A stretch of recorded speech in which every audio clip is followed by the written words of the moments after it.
6장 35절부터 42절까지입니다. 오직 너희는 원수를 사랑하고 선대하며 아무것도 바라지 말고 구워주라. 그리하면 너희 상이 클 것이요 또 지극히 높으신 이의 아들이 되리니 그는 은혜를 모르는 자와 악한 자에게도 인자하시니라. 너희 아버지의 자비로우심 같이 너희도 자비로운 자가 되라. 비판하지 말라. 그리하면 너희가 비판을 받지 않을 것이요 정죄하지 말라. 그리하면 너희가 정죄를 받지 않을 것이요 용서하라. 그리하면 너희가 용서를 받을 것이요 주라. 그리하면 너희에게 줄 것이니 곧 후히 되어 누르고 흔들어 넘치도록 하여 너희에게 안겨주리라. 너희가 헤아리는 그 헤아림으로 너희도 헤아림을 도로 받을 것이니라. 또 비유로 말씀하시되 맹인이 맹인을 인도할 수 있느냐? 둘이 다 구덩이에 빠지지 아니하겠느냐? 제자가 그 선생보다 높지 못하나 무릇 온전하게 된 자는 그 선생과 같으리라. 어찌하여 형제 눈 속에 있는 티는 보고 네 눈 속에 있는 들보는 깨닫지 못하느냐? 너는 내 눈 속에 있는 들보를 보지 못하면서 어찌하여 형제에게 말하기를 형제여 나로 내 눈 속에 있는 티를 빼게 하라 할 수 있느냐? 외식하는 자여 먼저 내 눈 속에서 들보를 빼라. 그 후에야 네가 밝히 보고 형제의 눈 속에 있는 티를 빼리라. 아멘. 우리가 읽고 있는 이 본문은 사실 참 그리스도인들의 마음을 행복하게 할 수도 있고 불행하게 할 수도 있는 말씀입니다. 행복하게 한다는 것은 내가 이런 예수님을 따라간다 라는 것 때문에 행복합니다. 코란에 이런 구절 없습니다. 불경에도 이런 구절 없습니다. 원수를 향해서 내 뺨을 돌려대라. 이런 구절이 나오지 않습니다. 그러니까 이런 구절을 알려주신 예수님께서 어떤 나라, 어떤 세상, 어떤 하나님의 나라를 우리에게 주시고자 하시는지를 우리가 알기 때문에 참 주님의 나라는 좋다. 비록 우리가 때때로 이런 대로 살지는 못하지만 목표가 있잖아요. 본이 있잖아요. 그리고 또한 이걸 가능하게 해주시는 성령님이 계시잖아요. 그럼 행복한 거죠. 그러나 동시에 불행할 수 있습니다. 왜 불행하냐면 자꾸 찔리니까 이대로 못 살아서 자꾸 찔리고 내 눈에 속에 들보가 잘 안 보이는데 왜 남의 눈에 있는 티는 그렇게 잘 보이는지 그리고 주님 이걸 또 읽고 있으면 내 눈에 있는 그 들보를 발견하지 못하는 내 모습이 나는 왜 나를 이렇게 모를까? 이런 것 때문에 또 한참 신음하기도 해야 되고 자기 자신의 모습을 보지 못하는 것 때문에 또 한편으로는 내가 왜 이렇지? 라고 생각하니까 불행할 수도 있습니다. 오늘 저는 산상수훈과 같은 이 말씀 속에서 우리가 어떻게 주님께서 주시는 말씀, 남을 사랑해라 이거잖아요. 성경에 보면은 우리 주님께서 주신 말씀과 또 성경의 말씀을 토대로 하면 사랑의 대상이 세 가지 종류가 나옵니다. 첫째는 원수, 오늘 여기 쭉 나와 있죠. 원수 사랑해라. 여러분 원수를 꼭 원수만 생각하지 말고요. 여러분을 힘들게 하는 사람이라고 생각하시면 쉽습니다. 공동체 안에서 여러분하고 어울리기 어려운 사람, 원수의 그룹에 해당되는 사람입니다. 두 번째는 형제 사랑입니다. 공동체 안에서 형제를 사랑해요. 그리고 또 이웃을 사랑해요. 이웃은 좀 넓습니다. 그러니까 주님께서 이 세 가지 구약과 신약을 통틀어서 세 종류의 대상에 대해서 사랑하라고 했는데 공통 분모는 뭐냐면 사랑해라. 사랑해야 한다. 이건 반드시 해야만 하는 그러한 사랑입니다. 그러면 좀 애매하잖아요. 대상은 분명히 알겠는데 어떻게 이 사람들을 사랑하라는 겁니까? 내 마음에 어떤 자세가 있어야 됩니까? 아니면 구체적으로 어떤 동기를 가지고 내가 사랑을 해야 됩니까? 그래서 오늘 그 세 가지를 제가 함께 나누기를 원합니다. 동기부여 혹은 접근하는 마음. 어떤 구체적인 그림을 그리면서 내가 사람을 사랑해야 되는가에 대한 내용을 세 개로. 첫째는 보통 이제 이렇게 표현할 때는 한자를 쓰기도 하지만 그냥 참고로 하세요. 대신관계, 하나님 관계에서, 대인관계, 남과의 관계에서, 대아관계, 나와의 관계에서 우리가 주님께서 그림을 그려주시듯이 해주신 세 가지가 있습니다. 오늘 본문에 다 있습니다. 첫째는 하나님과의 관계에서 내가 어떤 동기를 부여받아야 되고 어떻게 사랑해야 되느냐, 그 접근에 대하여 오늘 우리가 읽은 36절에 나와 있습니다. 주님께서 이렇게 말씀하십니다. 너희 아버지의 자비로우심 같이 너희도 자비로운 자가 되라. 이 항목을 구체적으로 뜯어보면 굉장한 메시지를 전달해 줍니다. 어떤 메시지가 있는가 하면 너희 아버지, 너희 아버지, 너희 하나님도 아닙니다. 너희 아버지.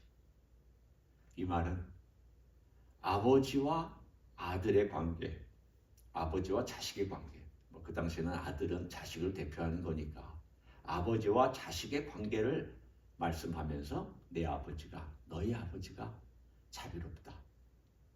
너를 자비롭게 대해주셨다. 그러면 너도 그 아버지를 닮아서 자비로운 자가 되는 것이다. 우리가 집을 생각할 때 그 집의 가정을 떠올려서 주님께서 너 한번 그림을 그려봐라. 너희 아버지 하면은 아버지에 대한 이미지가 떠오를 거예요. 물론 세상에 사는 동안에 아버지가 좀 좋지 않은 이미지를 가진 사람은 그것이 걸림돌이 되겠지만, 그러나 좋은 아버지를 그림을 그려보면 정말 마음이 뿌듯하거든요. 좋은 아버지는 참 마음을 흐뭇하게 합니다.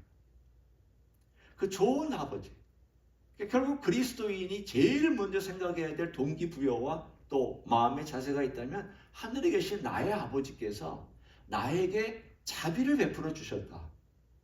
이걸 계속 확인하는 작업이 대단히 중요합니다.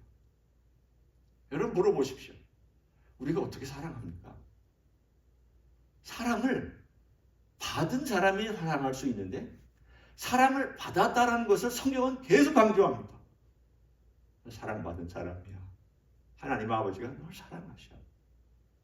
아버지가 널 사랑하셔서 그의 아들 예수 그리스도를 주셨어. 그리고 그 아들 예수 그리스도는 너를 위해서 십자가에서 피 흘리시고 너의 죄를 용서해 주셨어. 지금도 너를 사랑하고 계셔. 이걸 성경은 계속 얘기합니다. 언제까지? 깨달을 때까지, 느낄 때까지, 그걸 인정하고 받아들이고 경험할 때까지 계속 말씀합니다. 오늘도 여기 나와 있는 것처럼 너희 아버지의 자비로우신 같이 기정사실로 말하고 있잖아요. 너희 아버지는 자비로우시다. 그리고 너에게 모든 것을 베푸시는 선하신 하나님이시다. 그거와 똑같이 너도 자비롭게 행하라. 그림이 그려지잖아요. 하나님이 어떻게 자비로우셨느냐? 날 생각하시면 됩니다. 나 같은 죄인, 나 같은 고집쟁이, 나같이 어리석은 사람, 나같이 판단이 빠른 사람, 나같이 남을 쉽게 판단하고 정죄하기 쉬운 사람, 혹은 게으른 사람, 나 자신을 묘사할 때 여러 가지가 나타날 수 있잖아요. 그런 나를 아버지께서 자비롭게 대해주고 계시다. 너도 그렇게 해라.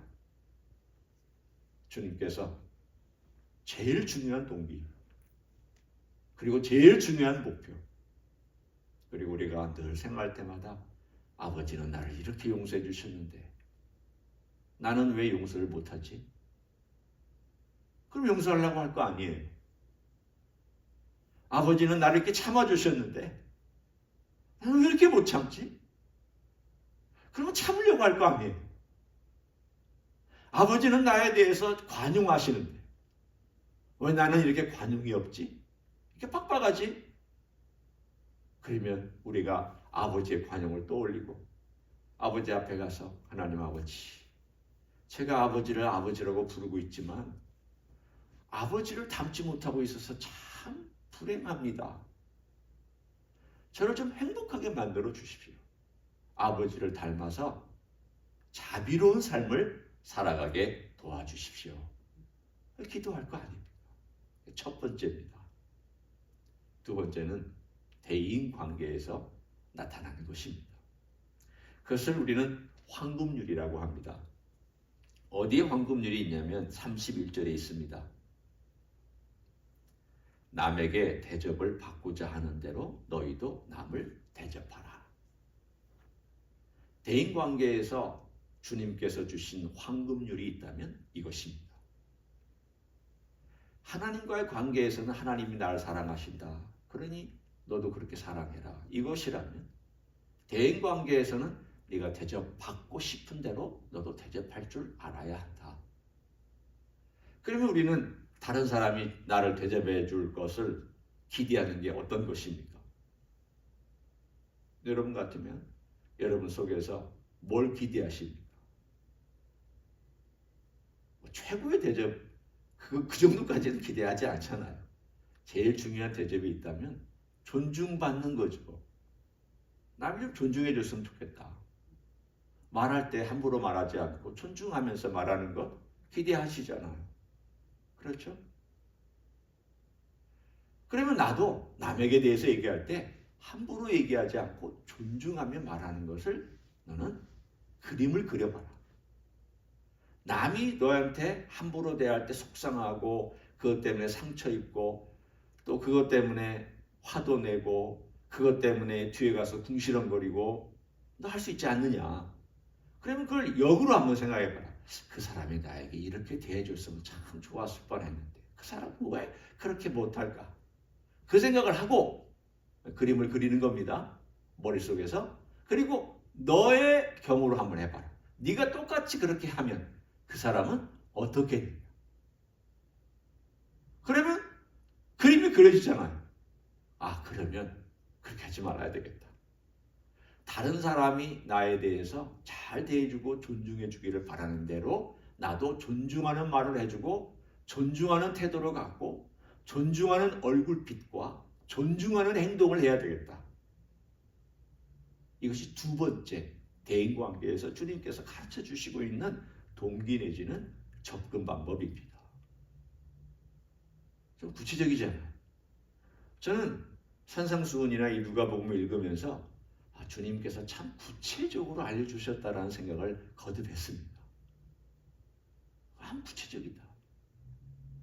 왜냐하면 그림이 그려지니까. 세 번째는 대아 관계, 나의 관계 속에서 오늘 거기에 우리가 읽은 마지막에 보면 41절에 나와 있는 내용이 있습니다. 어찌하여 형제의 눈 속에 있는 티는 보고 내 눈 속에 있는 들보는 깨닫지 못하느냐. 참 우리 주님은 재밌는 표현을 쓰셨어요. 속이 찔리는 표현이기도 하지만 굉장히 재밌는 표현이에요. 그 당시나 지금이나 이 들보는 노출되어 있는 형태로 지었던 집들이 있습니다. 요즘은 많이 가리지만 그 우리 초가집이라든가 기와집 가면은 이 대들보가 있잖아요. 이렇게 들보 세로 이렇게 세로가 아닌 가로로 이렇게 놓은 들보가 있습니다.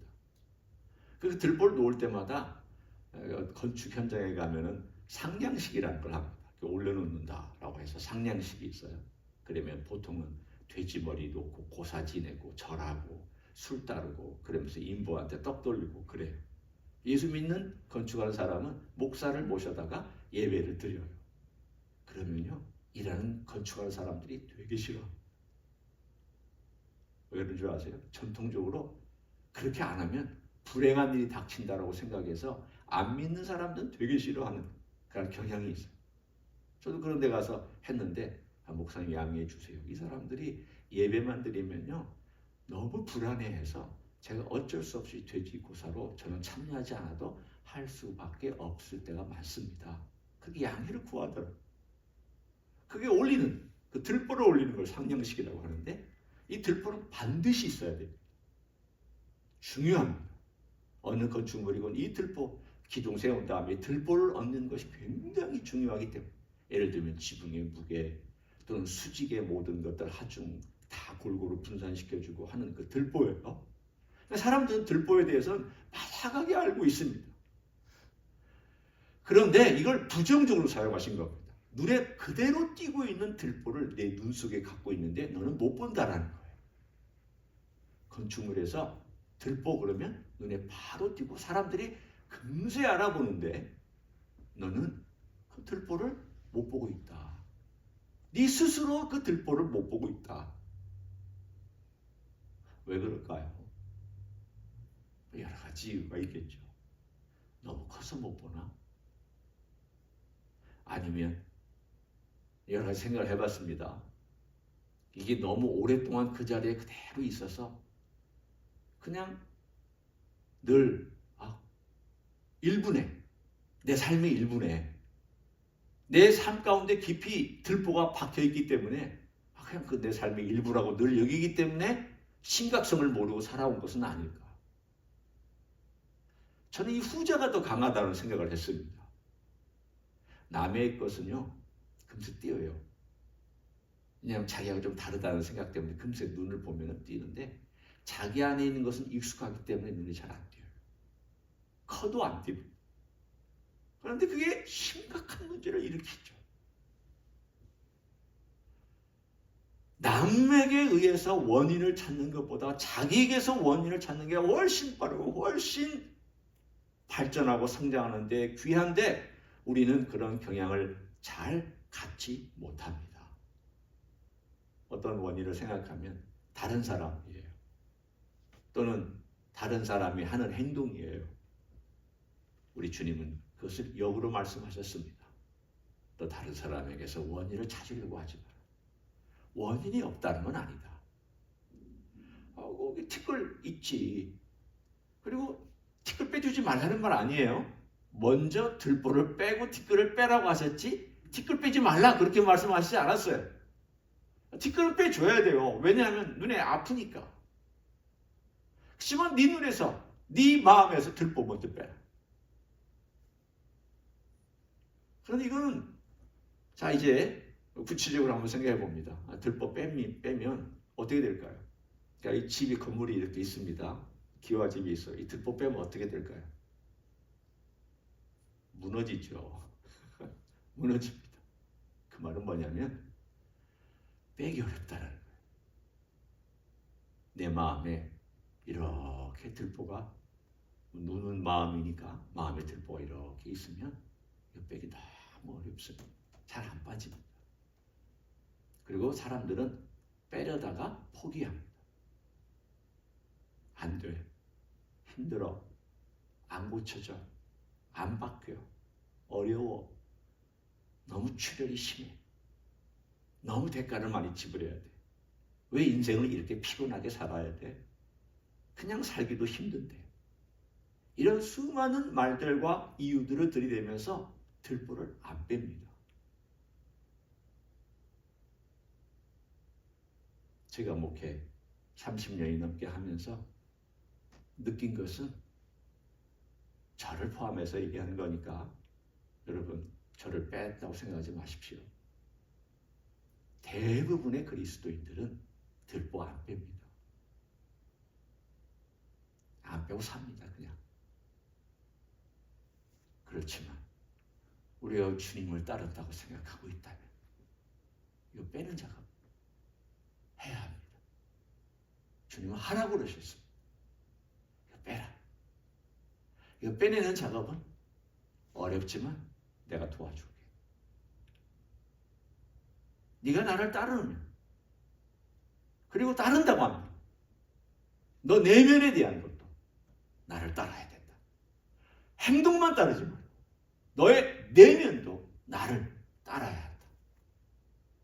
이런 말씀을 우리들에게 주고 계십니다.